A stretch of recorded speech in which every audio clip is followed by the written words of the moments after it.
Yesterday I asked, which area has suffered more habitat destruction? And most of you gave me suspicious squinty eyes. I suspect part of this is due to the top image looking very uniform and green. Satellite images of my area do not look like that. That top image actually gets much more media attention about deforestation and habitat destruction than the lower image. That top image is none other than the Amazon rainforest. It's estimated nearing 20% of the Amazon rainforest has already been deforested. A lot of this is for farming. When I was a kid, I thought the Amazon was being deforested to make paper. Then I took a geology course in college that opened my eyes. Over there, we call it deforestation and habitat loss, but over here, we just call it development.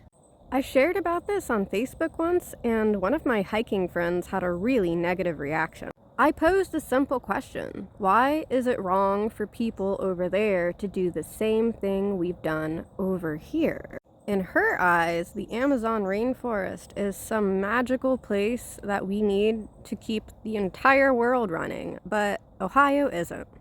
I'm here to tell you the people in Ohio, yep, that's the second image, we still need functioning ecosystems to continue living here. The Amazon is known for its rainforests.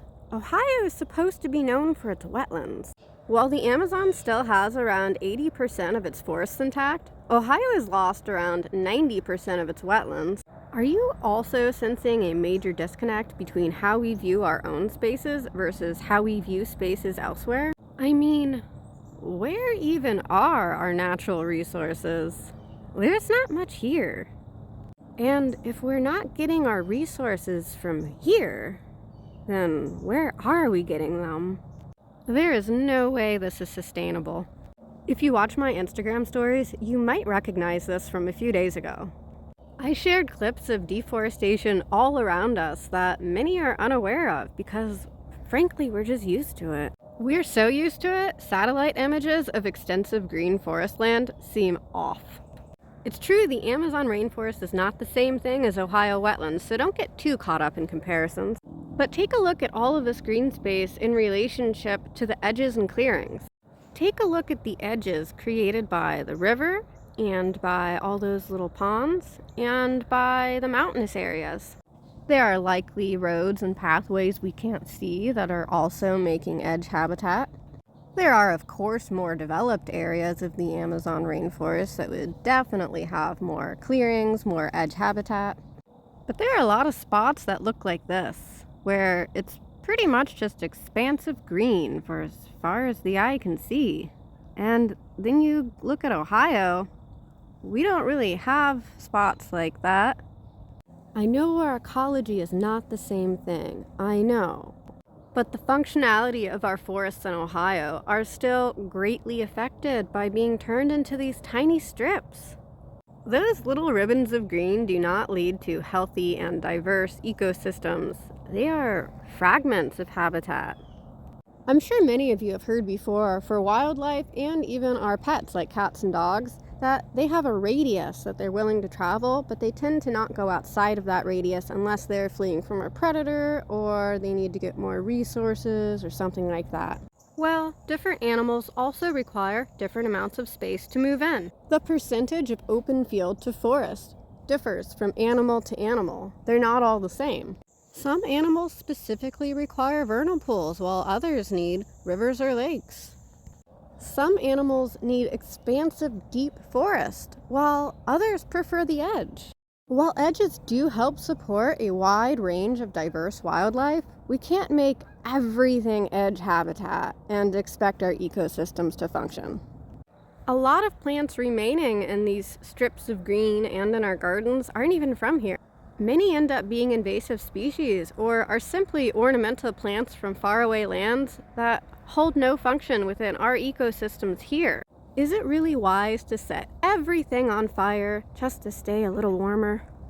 You might not hear as much news coverage on the deforestation of America. You might not meet too many people that are all that concerned.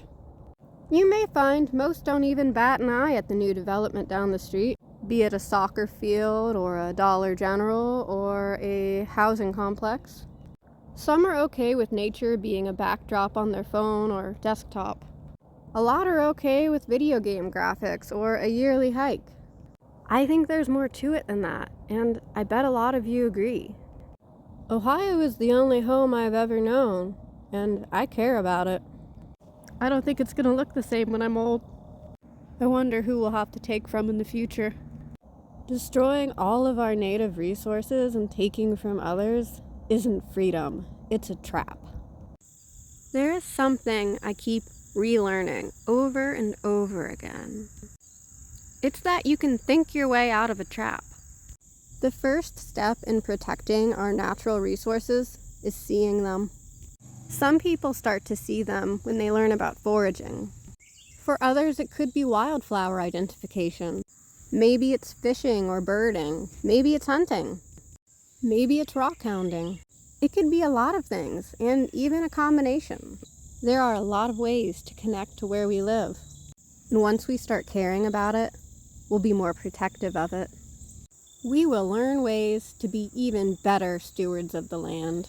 We will strategically manipulate the landscapes around us to create health and abundance in our ecosystems and beyond. We will do this together because we have to. But we are better together. I want to be friends with the hunters and the foragers, the gardeners and the homesteaders, the paleontologists and anthropologists, the botanists and entomologists, the herbalists and the artists. I want to be friends with everyone, even the people who aren't any of those things. You're all so important, and we're here together.